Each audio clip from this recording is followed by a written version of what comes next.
separate resolution, just the piece on piloting the opportunity, because Dr. Rivera did mention it, that is open to all elementary schools to apply to become a pilot for the core knowledge from kindergarten to second grade. And then I wanted to have, like, I said, what would be the criteria? How would you know which school would he select? And then my concerns was that they don't have the ELL, they don't have the special ed piece, and what would determine that?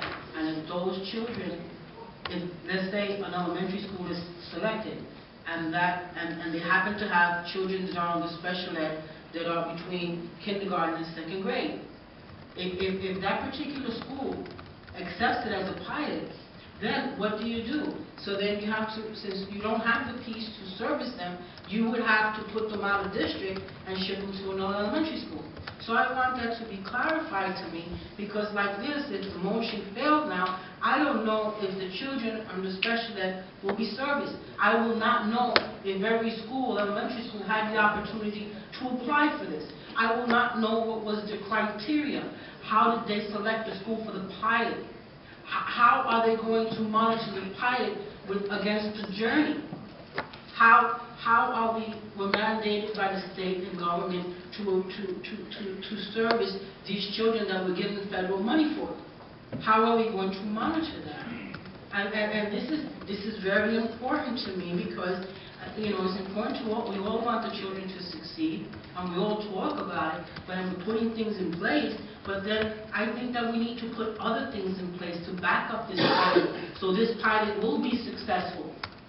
So the thing is, now I have no way of knowing. It's all jumped together, and I won't know who's doing what and who's accountable and what's happening with these children. And this is why, if I put it, this is why I wanted to take it out and vote upon separately for that. And there's nothing mentioned in there at all about the pilot at all. Only in the minutes it was mentioned in the pilot. There's nothing mentioned about a pilot. There's no application process. There's nothing mentioned about any elementary school could apply. So I just don't like being said one thing, and then it's not even on paper. It's not even in the minutes from the meeting when I had a lengthy discussion about it. So I have serious concerns about this, and it doesn't seem right to me that this is what's going on, because my interest is for the success and achievement of these children. That piece is missing. What do you have? If I could just speak to the reason why I recommended that we adopt journeys and that we also adopt scholastic core knowledge classroom readers, and that we also approve the other publishers that would allow us to really have a rich literacy environment in our schools. And then fourth, that we adopt core knowledge / expeditionary learning as a pilot. To be very frank, I believe I stated this, and if it wasn't clear or captured, I'll say it again tonight. The expectation is that, yes, I would administratively develop the procedures, the process, criteria, and put that out and expect that any school that is interested would address a lot of that criteria. And then secondly, that would also expect that those schools submit this on a timely basis, but it would be limited to no more than 2 schools.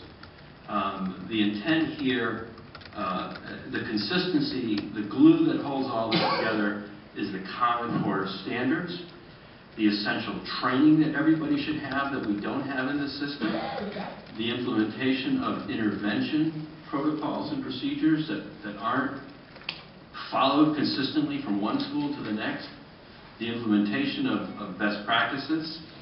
That's what's going to be consistent from school to school. The curriculum, those are tools. Those are tools that folks use. And the ones that I chose, it's research-based. The studies that we looked at found journeys, the design did not have the kinds of flaws that the others did. Same thing with core knowledge.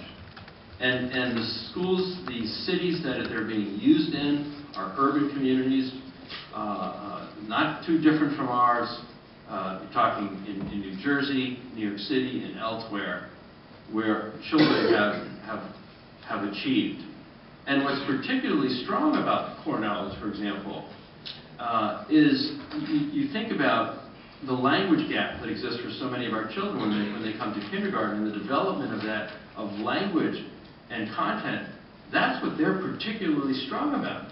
The author, the person who was involved in direct construction of the core knowledge materials actually had a chance to meet with her and hear the process of how that has evolved. So it's a strong program. As an organization, I'm saying to us, we need a comprehensive program.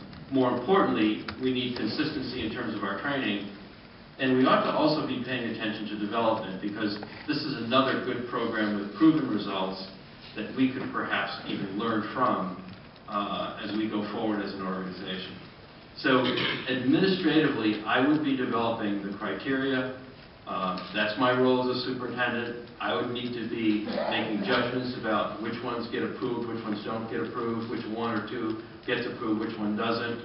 And then ultimately, they're all going to be accountable for meeting those assessments. The same assessments we're going to be administering. The goals don't change, the assessments don't change. I'll be able to compare and show you progress. And if there's one school that chooses core knowledge, for all of its kids, I'll be able to show you how those students are doing vis-a-vis everyone else who's not in a core knowledge school. So we are going to have consistent measures and ways of tracking that. Okay. Ms. Harris? You can go ahead. Oh, okay.